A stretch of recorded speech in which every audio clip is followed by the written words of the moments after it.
পাওয়া গেছে, কিন্তু ওটা আপনি অবশ্যই পাইতেন যদি আপনি ফিফো ইউজ করতেন। এটা ফার্স্ট আনসার, ওটাকে সামনে রাখতেন, এটা লাস্ট আনসার, ওটাকে পিছনে রাখতেন। ওকে, আচ্ছা, এটা আমাদের ফ্রিজে মানে আমাদের বাসা বাড়িতে যে ফ্রিজ এগুলোতে একটু মেনটেন করা একটু ডিফিকাল্ট, বাট ওই যে ওই জন্য করতে হবে কি, ওই যে লেভেল লেভেল লেভেল লাগাতে হবে। লেভেলে থাকবে আইটেমের নাম, আইটেমের নাম, ওকে, আইটেমের নাম থাকবে, কোয়ান্টিটি থাকবে, কোয়ান্টিটি থাকবে, আর কি থাকবে, ডেট থাকবে। ঠিক আছে,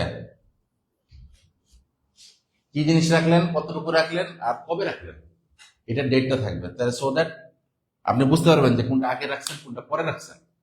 এটা আমরা বাসায় আমরা প্র্যাকটিস করতে পারি। আপনারা বাসায় ছেলেরা যারা আছেন যে বলবেন, আপনার মা বলবে বা বোন বলবে আসছে জ্ঞান দিতে, হ্যাঁ, তোর কাছে শিখতে হবে। সো বাট এই প্রসেসে যদি আপনি রাখেন তাহলে কি জিনিসটা it will be very organized, এবং আপনি বুঝবেন যে না কোনটা আগে আনছি কোনটা পরে আনছি। সো এই ব্যাপারগুলো, তো যার কারণে আপনাকে সবসময় এই যে ফিফো ইউজ করতে হবে। ওকে, ওকে, আচ্ছা, এবং ফিফো ইউজ করলে আপনার ওই যে ওয়েস্টেজও কম হবে, অনেক ওয়েস্টেজ কমে যাবে। আচ্ছা, দেন হচ্ছে cold room storage, cooked item away from the র আইটেম। যখন ওই যে আমরা নর্মালি কি রাখি, ফ্রিজের ভিতরে শাকসবজিও থাকে কাঁচা, আবার রান্না তরকারিও থাকে। ঠিক আছে, ওই যে পেঁয়াজ রসুন আদা এগুলোও থাকে বাটা কাঁচা, আবার সাথে তরকারি কি হয়েছে। এবং এবং আমরা বাসায় যেটা করি যে ওটা ঢাকনা টাকনা থাকে না, সো ওই কাঁচা তরকারির গন্ধ দেখা যায় যে ভাতের ভিতরে তরকারির ভিতরে হয়ে গেছে, পরে ওইটা আর মানে খাওয়ার মতো পরিস্থিতি থাকে না, বাট তারপর আমরা খাই ফেলি।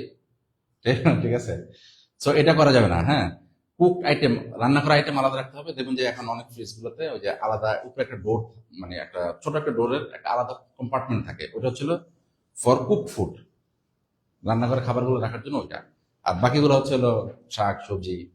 ওকে, ওইভাবে। আসসালামু আলাইকুম। আমাদের আজকে শেফ কোর্সের থিওরি ক্লাস চলতেছে। এটা হচ্ছে আমাদের রবি মঙ্গল বৃহস্পতি ক্লাস। তো আপনারা যারা আসলে জয়েন করতে চাচ্ছেন ইমিডিয়েটলি আমাদের সাথে যোগাযোগ করেন। এবং আমাদের কিন্তু নতুন একটি ব্যাচ শুরু হচ্ছে, ফ্রাইডে এবং স্যাটারডে সকাল 9টা থেকে ক্লাস হবে। তো আপনারা যারা এই ফ্রাইডে স্যাটারডে ব্যাচে জয়েন করতে চাচ্ছেন বা যাদের প্ল্যান ছিল ফ্রাইডে স্যাটারডে ক্লাস করবেন, তারা হচ্ছে আমাদের এই ব্যাচে জয়েন করতে পারেন। সবাইকে আন্তরিকভাবে ধন্যবাদ আমাদের লাইভটি দেখার জন্য, এবং লাইভটি একটু শেয়ার করে দিবেন, তাহলে দেখা যাচ্ছে যে যারা নতুন এই কোর্স করতে যাচ্ছেন তারাও ইনফরমেশনগুলো পাবেন। সবাইকে আন্তরিকভাবে ধন্যবাদ। আসসালামু আলাইকুম।